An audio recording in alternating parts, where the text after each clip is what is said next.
c'est un jeune retraité très occupé que l'équipe de sillage est venue rendre visite. Après une longue carrière d'ingénieur en radiocommunication, André Le Torche a décidé de s'adonner à ses passions. C'est dans son verger que nous l'avons trouvé.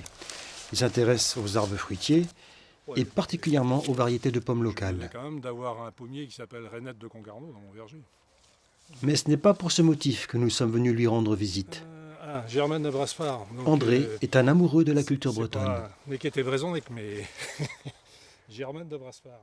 J'ai commencé tout jeune au Cercle Celtique de Concarneau, Cercle Celtique à Henri-Douglas. Une quinzaine d'années après, au sein du Bagat de Concarneau.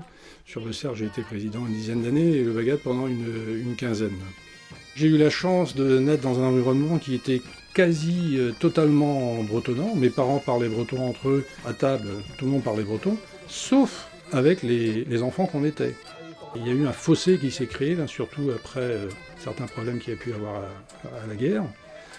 Petit à petit, je me suis remis, j'ai fait quelques stages, j'ai rencontré beaucoup de bretonnants localement, et du coup, je ne manque pas une occasion de le pratiquer, quoi. Que ce soit au niveau du théâtre, des ateliers de breton, et un sujet qui me tient bien à cœur, qui est l'étude toponymique de mon environnement, en fait. Alors, pourriez-vous nous définir ce qu'est la toponymie ? Bon, c'est relativement simple, c'est l'analyse de la signification des noms de lieux qui nous entourent. Je suis entouré de Troidec, de Pinsec, de Lebrise, de Le Gall, et je vois des noms d'exploitation qui sont Kerflor, Lanfili, c'est mon environnement de vie. Ça fait sens de savoir ce que ça veut dire. C'est quand même étrange de vivre dans un monde de ce type-là et ne rien connaître de tout ça. Est-ce que finalement la toponymie reste si simple en termes d'interprétation ? Il y a des noms qui peuvent être très simples. Très près d'ici, il y a Parc-en-Prade, mot à mot en breton, parc pour champ, prade pour une prairie. Et si vous allez sur place, ou si vous regardez sur Géoportail, vous verrez qu'il y a un ruisseau qui passe très bas.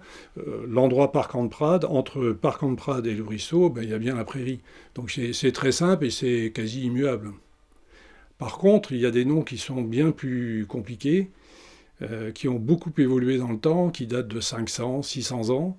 Et avant de trouver la signification, on peut y laisser beaucoup de transpiration et ne jamais être vraiment sûr et certain qu'on est arrivé au bout de l'analyse.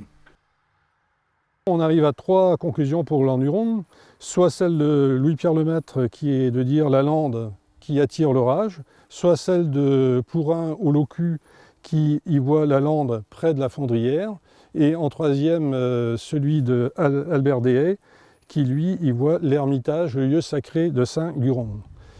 Vous n'avez jamais donc une certitude absolue de ce que vous allez écrire ? Là, on est dans une science qui est une science humaine qui n'est pas exacte.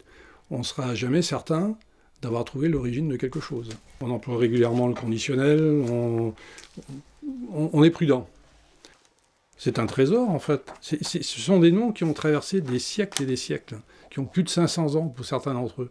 Et là, en quelques années, on est en train de balayer tout ça pour appeler des endroits le quartier des Fauvettes, ou le quartier des Roses, ou le quartier des Hortensias. C'est quand même aberrant. On perd au niveau linguistique, au niveau historique. Déjà qu'on ne nous a rien enseigné sur le sujet, là, il y a au moins une trace, il y a quelque chose. Donc c'est dommage de perdre ce trésor. Je pense qu'au même titre que ce qui a pu être fait au niveau de la musique et de la danse, ça peut être fait au niveau de la toponymie et ça doit continuer à faire partie de notre identité. Ce travail me passionne et je suis persuadé que les résultats seront réutilisés par les générations à venir. Et c'est ce qui me donne beaucoup de baume au cœur pour travailler sur le sujet.